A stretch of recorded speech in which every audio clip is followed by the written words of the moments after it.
Good morning. This is Pastor Brewer Erickson from Zion Lutheran Church here in Farmington, New Mexico. And this is Promissio, a pilgrimage of faith. Our devotion this morning is for Wednesday, after the 10th Sunday of Pentecost. And our text is Ephesians 4, 1 through 16. I, therefore, a prisoner for the Lord, urge you to walk in a manner worthy of the calling to which you have been called, with all humility and gentleness, with patience, bearing with one another in love, eager to maintain the unity of the Spirit in the bond of peace. There is one body and one Spirit, just as you were called to the one hope that belongs to your call.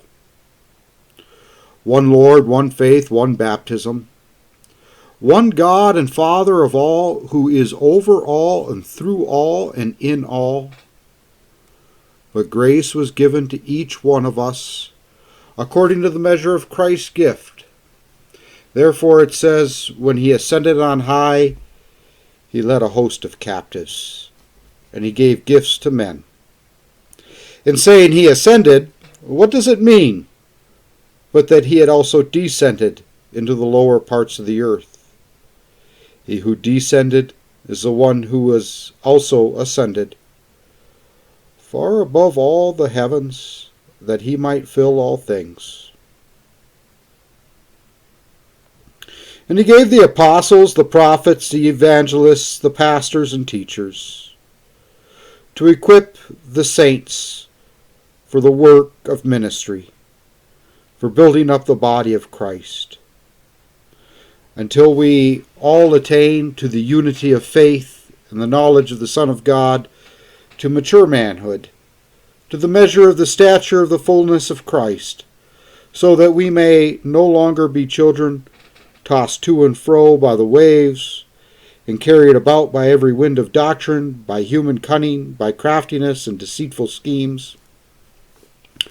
Rather, speaking the truth in love, we are to grow up in every way into him who is the head, into Christ, from whom the whole body, joined and held together by every joint with which it is equipped, when each part is working properly, makes the body grow so that it builds itself up in love. This is the word of the Lord. Thanks be to God. Rather, speaking the truth in love, we are to grow up in every way into him who is heard, who is the head, into Christ. Ephesians 4:15. So, Paul gets into a chapter where he begins to admonish the Ephesians a little bit, to encourage them, and so on. And he does so, as always, by pointing to who they are and what they have been given, what they have received. Now, this is a little different than what often takes place today, in that oftentimes the admonishment is, this is who you're supposed to be, and try to get there. And this is how you're going to get there. By doing this, by doing that, by not doing this other thing. And rather, Paul's manner of doing it isn't saying you have to become holy, but hey, you are holy. Now be it. Now act it. Sort of, you are a man, so be one. That sort of thing. Maybe a little bit nicer about it, though, than I often am myself. So, he says, we've all been given grace, and from Christ we have all received different particular gifts of grace. And then he begins to talk about these gifts that we have been given to preserve the unity of faith. Because we have unity. We are one in Christ. And yet we need to strive for that unity in our daily lives. I was talking about that. And what threatens that? Well, what threatens the unity is that we're all different. And yet at the same time, those differences have to remain. Those differences are essential because, well, we're all different. We're members of Christ's body. Yeah, Paul talks about this in 1 Corinthians 12. We all have different tasks. And he illustrates this in part by talking about these gifts that we have been given that are different from each other. And he hones in on some of the more important gifts that have been given to the church. And this is not gifts such as what we normally think of as spiritual gifts, tongues or administration, which is my favorite gift that is given to the church. Sometimes I wish I was better at administration myself, and I pray for that gift. Healing and prophecy and so on.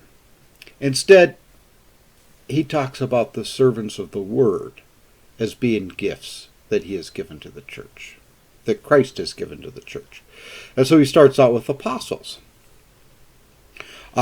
Christ has given the church apostles, men who have been commissioned to speak on his behalf, in his stead, in his place. And then he talks about prophets, and the early church had those. We talked about that a little while ago. It built on the foundation of the apostles and the prophets, and we talked about how we could be a reference to the Old Testament, but it's also a reference to this New Testament in which we have prophets in the church. There for a time. And then he talks about evangelists. People who seem to have been good at bringing people to Christ, so on. And then he talks about shepherds or pastors. That's sort of what the word means, pastor, shepherd, and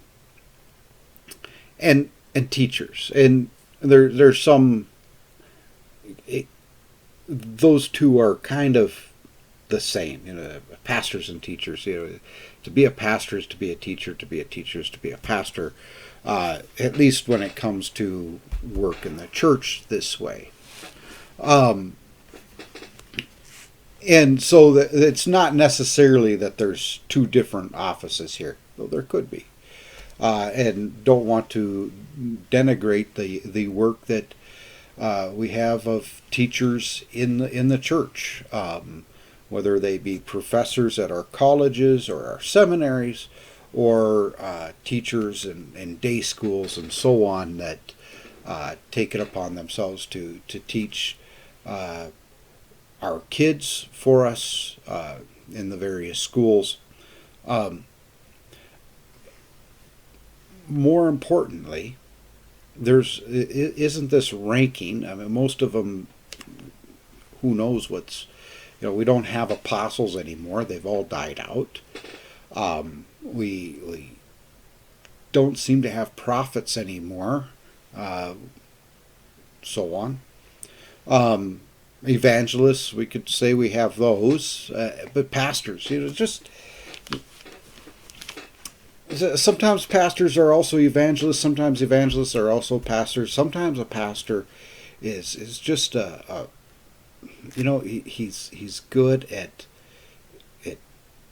taking care of the people that have been entrusted to him. And there's a lot to be said for that. So we have these different offices, and Christ says, Paul says these have been given. These are spiritual gifts to the church. So we take it that way. But this also is needed because there are also false prophets, as we talked about, who disturb the unity of the church, who take people in different directions, who move people away, who maybe beat people up with the law, trying to tell them that they have to reach their sanctification, rather than reminding them of who they are and what they've been given. And so we cherish these gifts so that we can hold to the truth, speak the truth in love. Truth always comes with, if it has not love, it's like a clanging gong. That's all there is to it. And so sometimes that means you have to bite your tongue a little bit in order for an opportunity to arise in which you can address it in a much better fashion than in the heat of a moment where somebody's upset or they're arguing with you. Always with the goal not of proving somebody wrong. So often we want to do that. We want to prove ourselves right and them wrong. But to bring them about to the truth, to Jesus Christ. And that means approaching any of these conversations with a little bit of humility to understand that you might be the one that's wrong. And it might be you that needs to be corrected and not them. Sometimes that needs to be said too.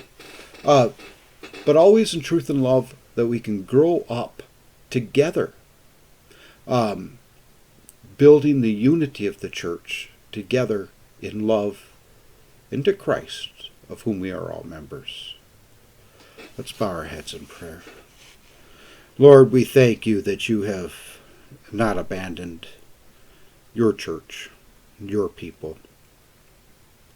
We pray that your word would continue to be proclaimed among them, that they would be called ever anew to faith in you, reminded of the gifts that they have been given. Lord, we pray most especially that you would send faithful church workers into the church, men to proclaim your word, people to build up your people with your truth, that we might all maintain the unity with which you brought us into your body, that your word might continue to have its effect in this world, saving others for you. Amen.